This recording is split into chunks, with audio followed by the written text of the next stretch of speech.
karena gue punya skill public speaking, gue tuh bisa sampai tampil bareng idola-idola gue. Makanya gue bisa ketemu sama idola-idola gue lewat jalur apa yang gue jalani. Kalau nggak salah, lu juga pernah ketemu Pak Sandiaga ya? Nah itu. Nah, privilege apa aja nih yang udah lu dapat sampai sekarang? Oke. Privilege-nya apa sih yang didapat dari dunia public speaking? Yang pasti sih privilege untuk diri sendiri dulu ya. Mudah aja karena kita punya banyak relasi. Gue tuh bisa nge-MC acara perusahaan-perusahaan. Nah itu gue punya privilege lagi tuh. Gue kenal orang-orang perusahaan. Gila, ini keren banget. Alhamdulillah tuh gue udah mencapai satu titik kayak di karir gue ya, di MC tuh gue sampai bisa liburan ke Bali 0 rupiah. Itu tanpa speser pun. Dari gara-gara MC. Mas bisa nge-MC gak di Bali? Bisa dong. Gue bahkan kuliah 0 rupiah. Gue bisa dapat beasiswa kuliah gara-gara nge-MC. Wow. Gue nge-MC bagus, nge-MC Harlah Ayuki yang ketiga waktu itu, gue oke. Dan maksudnya gue tuh alhamdulillah selalu punya keberuntungan, baik lagi karena satu-satunya adalah doa nyokap juga kan. Iya betul. Karena emang nyokap gue tuh pengen gue kuliah, tapi gue nggak punya biaya. Tapi dengan punya skill public speaking, ternyata dari skill ini kita konsisten, kita nikmatin, kita cintai apa yang kita kerjakan, akhirnya nganterin sendiri tuh ke peluang-peluang yang didapetin. Real perintis bukan pewaris.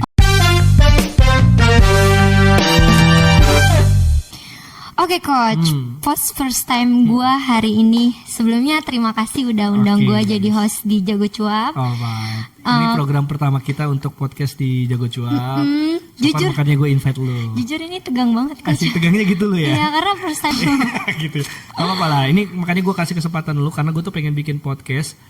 Bukan hanya sekedar tips. Kalau tips kan gue cuma mau monolog ngomong depan kamera. Kayak gue lihat lu punya potensi banget di Jago Cuap kan. Makanya gue ajak lu jadi host. Nah kita langsung mau ngebahas apa di episode pertama? Episode pertama yang gue pengen tanyain, karena ini rasa penasaran gue ya sebagai host. Sungguh mati aku jadi penasaran. Kok jadi nyanyi sih? Nah yang pertama ini karena gue kepo ya orangnya, gue juga penasaran. Gue tuh lihat-lihat di Instagram. Gue tahu dulu deh ya. Oh iya iya boleh. Oh jangan pamer gitu dong. Kan sponsor. Oh sponsor. Oh ya. Karena dilihat dari TikTok lu, terus Instagram lu ini lu udah high value banget ya. Udah gini banget TikTok gue ya. Iya, itu velocity Kak. Beda-beda. Bukan value city kan? Oh, bukan. Nah, ini Velo kan. Lanjut. Itu kan jadi typo gitu ya.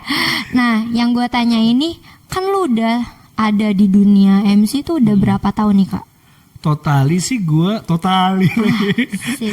ya gue tuh di dunia MC itu kalau profesionalnya itu 7 tahunan lah untuk berkarirnya. 7 tahunan yang berkarirnya. Tapi kalau untuk tampil sekalian macam MC-nya gitu udah 10 tahunan lebih lah. Panjang banget ya? Panjang. Jadi masih belum sih 7 tahun. Kalau panjang 20 tahun. Lu tuh cocok di dunia ini dan lu tuh sadar fashion lu tuh di sini, stylist tuh di sini gitu. Yang bikin gue sadar di sini karena memang gue dari kecil tuh emang orangnya sepedean itu, sehobi tampil. Dari zaman sekolah tuh gue tuh sering dibilang, lu tuh banci tampil ya. Kan pasti sering gitu, muka tembok gitu kan. Caper gitu. Dan emang gue seneng tampil. Nah dari situ akhirnya ketemu lah titiknya. Gue dikenalin tuh komunitas stand up komedi stand up Indo Bogor Barat. Join di situ. Tuh. Di stand up komedi itu? Nah akhirnya ketemu tuh komunitas stand up. Belum MC. Belum. Jadi gue ketemu stand up komedi. Setelah gue udah ketemu stand up komedi, akhirnya kan sering tampil tuh open mic di KPKP. Ternyata seneng ya, bisa bikin ketawa orang tuh happy. Gue sadar itu karena emang gue seneng tampil dari dulu kan, seneng akhirnya jadi sebuah passion yang gak kerasa. Ketemu bidangnya, ketemu stand up komedi, yang gue rasa, gue ketemu stand up komedi nih, kayaknya ini yang selama ini gue cari.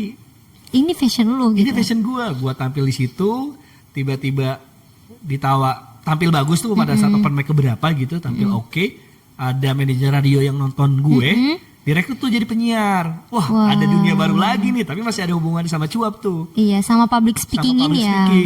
Kok gue makin happy lagi ya bisa ngejok sambil siaran. Ada banyak juga waktu zaman radio tuh fans-fans yang tidak lihat muka tapi dengerin suara. Iya, karena dia tertarik sama suara kita gitu.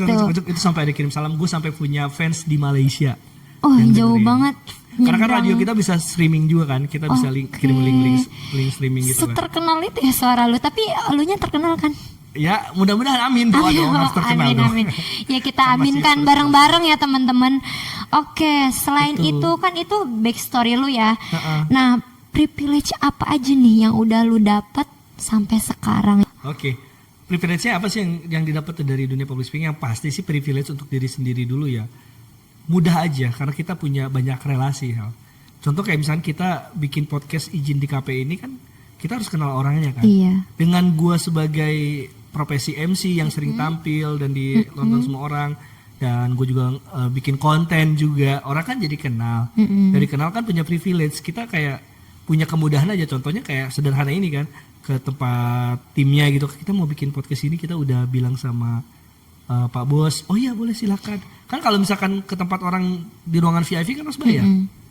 Akses ya jadinya. Akses, kita mudah punya akses, kenalan banyak, relasi banyak, collaboration banyak gitu. Dan gue seneng tuh di dunia MC, gue tuh bisa nge-MC acara perusahaan-perusahaan. Nah itu gue punya privilege lagi tuh, gue kenal orang-orang perusahaan, Gila, ini keren banget kenal ini. orang-orang pengusaha yang itu tuh bisa jadi nambah income gue sebagai seorang MC. Jobnya bisa banyak lagi. Dari dikenal bos ini kan dia rekomendasi sama teman-teman dia yang teman-temannya itu pasti direktur bos-bos lagi. Oh. Jadi manjang. Privilege-nya lah selain dikenal banyak orang gitu kan, yang kedua adalah memang kita punya relasi yang bagus gitu. Itu kita kan gue sendiri nih sampai di titik kayak kok gue bisa ya ngisi public speaking ya, ngisi training di depan 50 HRD. Kalau secara jabatan, secara pengalaman mungkin mereka banyak lebih oke kan, tapi kan secara satu skill ilmu gue jago di public speaking. Makanya ini ada quotes yang bagus banget yang Apa itu, Kak? sering Bruce Lee Boleh lah share ke teman-teman, siapa tahu bermanfaat, Kak. daripada lu belajar 1000 tendangan tapi lu nggak kuasain semua, mendingan satu jurus, atau lu mending kuasain satu jurus tapi lu itu jago banget di satu jurus itu, daripada lu belajar 1000 jurus tapi nggak ada yang jago. Jadi lu tuh mendingan nguasain satu dibanding harus menguasai semuanya gitu. Iya gitu, maksudnya harus satu dulu. Nah itu gue belajar kan, gue di MC public speaker kan, gue satu tuh cuap terus public speaking semua tuh bidangnya. Nah dari situ akhirnya kan gue punya skill di situ dan dikenal banyak orang gitu, dan Enggak kesana, enggak kesini, enggak kemari, satu tujuan gitu. Gitu. Jadi banyak lah privilege yang bisa gue dapetin dari dunia public speaking gitu kan, selain karir, teman, relasi, ya kan, value.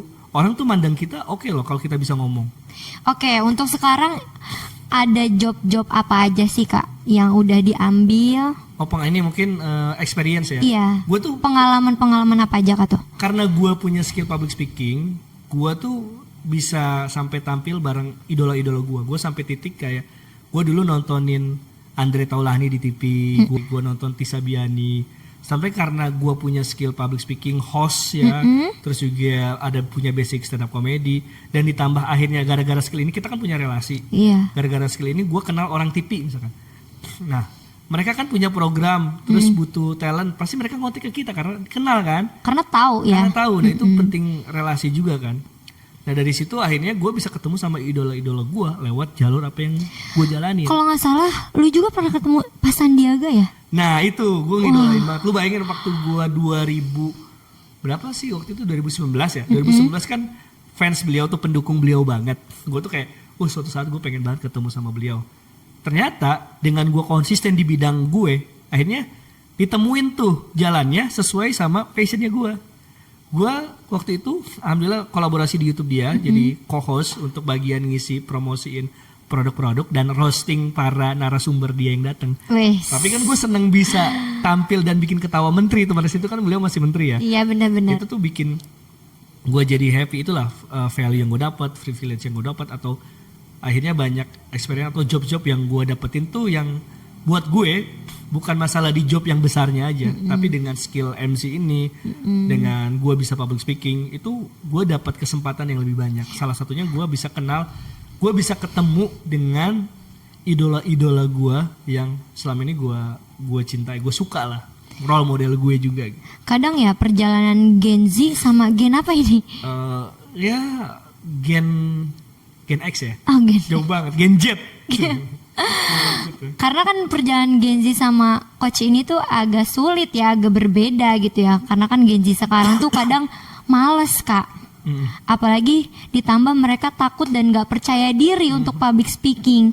Itu tuh cara ngatasinnya tuh gimana ya? Gini sih, lu harus tahu benefitnya dulu. Kan gue kasih tahu kan, Iya. kalau lu bisa public speaking, lu akan dapat sesuatu yang gampangin hidup lu.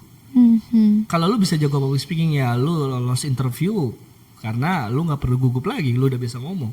Iya. Lu harus tahu dulu benefitnya dan lu harus tahu kerugiannya, gagalnya. Kalau lu nggak bisa public speaking, lu selamanya takut, ya lu akan terus-terusan jadi pecundang kan. Maksudnya kayak ya hidup lu akan gitu-gitu aja. Dan gak dapet apa-apa gitu ya. Dan lu harus sadar itu. Dan zaman sekarang gila udah ada AI.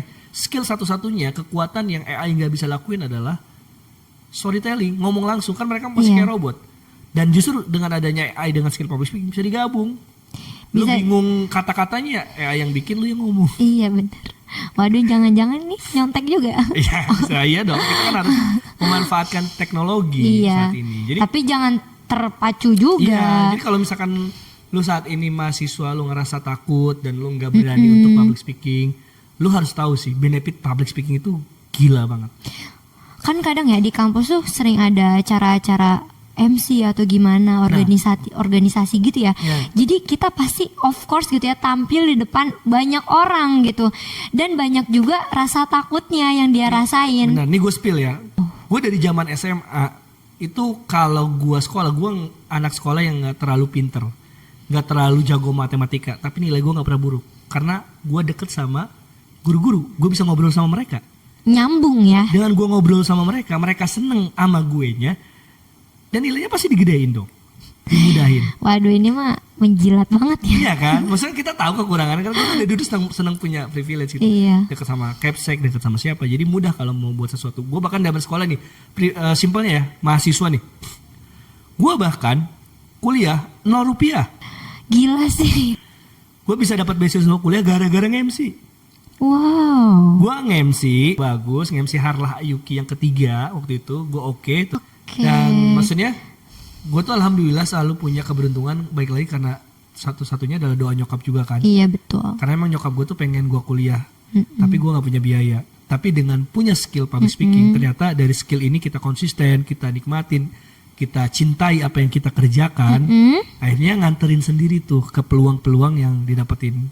Real perintis bukan pewaris. Oke. Dan dari skill public speaking ini, dari skill MC ini, gue bisa dapat beasiswa kuliah tanpa tes. Wow. Orang mau dapat beasiswa kuliah kan harus tes dulu. Sekarang ikutin Instagram ini, bla bla bla. Banyak persyaratannya ya, banyak persyaratannya.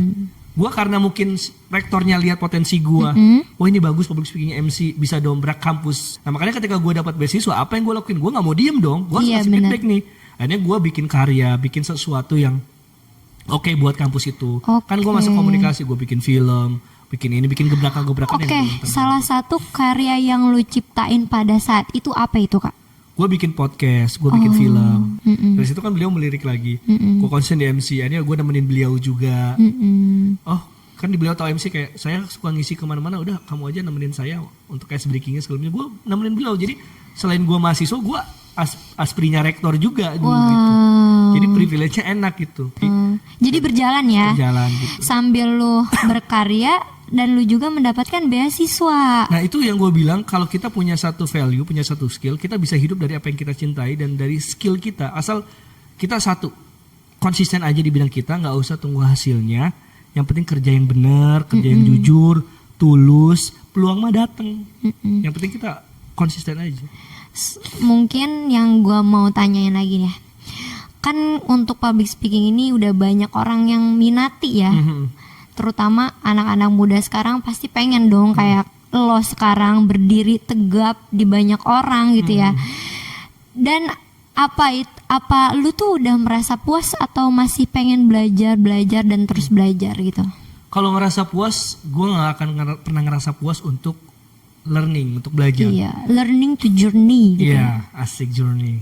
Gue tuh selalu ingin explore lagi, naik lagi, value-nya naik lagi. Misalkan gue udah MC di acara kabupaten, gue harus naik MC nasional. Setelah nasional, gue harus upgrade lagi nih. Gue harus dikenal se-Indonesia, selebih luas lagi. Mungkin gue misalnya MC Jabodetabek, gue harus MC ke Malang, ke Bali. Alhamdulillah tuh gue udah mencapai satu titik kayak di karir gue ya di MC itu gue sampai bisa liburan ke Bali 0 rupiah.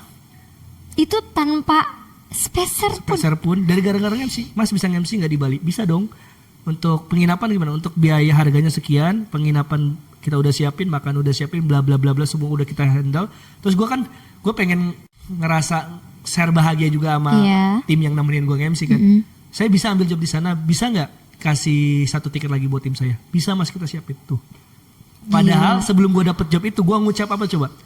Aduh, sama Ajay kan sahabat gue, Jay, kayaknya kita pengen banget ya liburan ke Bali, mudah-mudahan dapet job MC di Bali, minggu depannya langsung dapet. Gila, itu mujarab banget ya perkataan lo. Iya, maksudnya mungkin kan doa, ucapan adalah doa. Iya, gitu. benar. Yang penting kita konsisten di apa yang kita lakuin aja. Ntar juga peluangnya nyamperin sendiri. Itu banyak hal yang bisa gue dapetin, tapi gue pengen dapet lebih banyak lagi. Dan sekarang ternyata poinnya adalah apa yang memudahkan gue adalah doa orang tua gue, dan kita harus selalu berbuat baik dan punya manfaat buat banyak orang. Kalau misalkan gue tuh belajar dari teman-teman gue kayak gimana biar karir kita oke, upgrade-nya oke, kita harus sisihin duit hasil MC kita buat sedekah sama orang. Kalau lu pelit ngeluarin, ya dapetnya juga sedikit gitu. Makanya gue sekarang pengennya bukan hanya untuk me gitu, bukan buat gue doang, tapi gue sekarang pengen bermanfaat untuk lebih banyak orang. Nah makanya gue bikin Jago Cuap. Gue pengen ngajarin simpelnya, kayak pengen ngasih manfaat kayak lu deh gitu.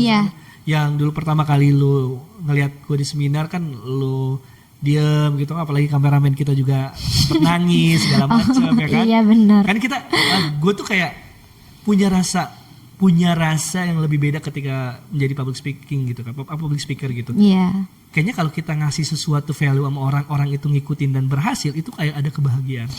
Oke, pertama kali gue lihat lu tuh pas gue lagi karantina duta ya. Iya, kita kan ketemu di situ. Iya, kan? di situ lu jadi narasumber. Di situ jujur sih, gue emang tertarik banget dari cara lu ngomong, cara lu ngajakin kita biar kita semangat, biar kita nggak terputus jalannya di situ ya. Jujur sih, pembawaan lu keren banget sih, Coach. Saat itu. Gue juga ingin bermanfaat untuk banyak orang, makanya bikin Jago Cuap. Nah, nih gue ada satu pertanyaan nih. Dari komunitas Jago Cuap ini, lu tuh terinspirasi dari mana sampai terciptanya komunitas ini? Oke, terinspirasi dari mana? Ada hal kocaknya atau ada hal gimananya? Nah, simpelnya gini, tujuan di awal kan emang gue pengen kebermanfaatan buat banyak orang gitu, pengen influence. Gue emang seneng untuk ngomong dan cerita. Baik lagi sebenarnya gue orangnya udah hidup sendiri karena gue ditinggalin kakak gue dari gue masih kecil, jadi gue nggak punya saudara. Aduh, jadi rasanya kalau gue ketemu banyak orang tuh seneng gitu, happy. Makanya gue pengen banyakin saudara-saudara tuh buat gue. Bukan hanya soal teman atau keluarga, tapi gue bisa ngasih dampak buat orang-orang gitu. Happy tau kalau lihat dia bisa berubah, bisa ada upgrade diri gara-gara kita gitu. Kayak, bisa berkembang bareng sama lo gitu. benar. Ya. Inspirasinya adalah baik lagi karena gue dulu sering dikucilkan, sering sendirian, berjuang sendiri, sampai gue bisa punya relasi, sampai gue bisa berkarir sebagai MC itu sendiri, segala macam sendiri. Gue pengen bantuin orang yang hidupnya dipandang sebelah mata, dinilai so asik, dinilai muka tembok, caper. Gitu ya. Kayaknya orang-orang yang terlihat beda itu adalah gue. Gue mau ngumpulin orang-orang yang dicap beda, padahal lu tuh luar biasa. Di beda lu tuh ada spesialnya. Ada gift yang Tuhan kasih. Makanya gue bikin Jago Cuap. Sini buat lu orang-orang yang mungkin kata orang lain lu tampil dibilang beda, lu tampil dibilang caper, too much. Lu masuk komunitas Jago Cuap biar too much-nya jadi hal yang lebih luar biasa gitu. Yang bermanfaat lagi. Jadi ya. dari too much jadi love you so much. Gimana caranya dari orang ngira lu too much, lu jadi love you so much. Nah, jadi tergila-gila sama diri kita gitu ya. Karena kan ada skillnya. Lu udah punya PD-nya, udah masuk sini. Kayaknya gue kalau ngumpulin orang-orang yang punya semangat yang sama, yang pengen upgrade diri, gue kayak sini gue nemenin lu yang pengen upgrade skill, yang pengen berkarir, yang pengen bisa public speaking lah minimal, yang nggak pede, kita bantu di komunitas Jago Cuap. Kan contohnya gue ya, sekarang gue udah jadi bagian dari Jago Cuap ini. Ada juga sih yang nanya ke gue, Coach, ini pertanyaannya gue tahu konyol, gue tahu emang tercipta di otak dia ya. Di Jago Cuap tuh kita ngapain aja sih? Itu sih yang sering ditanyain sama orang-orang. Boleh tolong dijawab biar lebih jelas. Nah, di Jago Cuap tuh kan sebenarnya tempat untuk wadah belajar. Iya. Jadi baik lagi ke tujuan utama gue pengen sharing di bidang public speaking karena gue berkarirnya di situ dan pengalaman gue di situ. Nah, gue suka di bidang public speaking dan gue pengen share orang biar bisa juga, gitu. Jadi Jago Cuap ini adalah tempat buat lu belajar public speaking, buat tempat lu bertumbuh meski coachnya rambutnya nggak tumbuh gitu. Ini tempat Terlalu jujur gak sih itu? ya buat lu upgrade diri, buat lu tumbuh. Gue ngajakin anak orang simpelnya ngajakin anak orang. Udah kayak mau ngajakin nikah aja. Ngajakin orang-orang yang nggak pede bisa jadi pede. Sesimpel itu. Lu dengan bisa public speaking memudahkan kerjaan lu, mudahkan karir lu. Sesimpel itu. Ini tempat belajar buat lu upgrade public speaking dan lu mau jadi MC belajar di sini. Dan simpelnya kita pengen bantuin orang bukan hanya pede tapi bisa bikin cuapnya jadi cuan. Oke.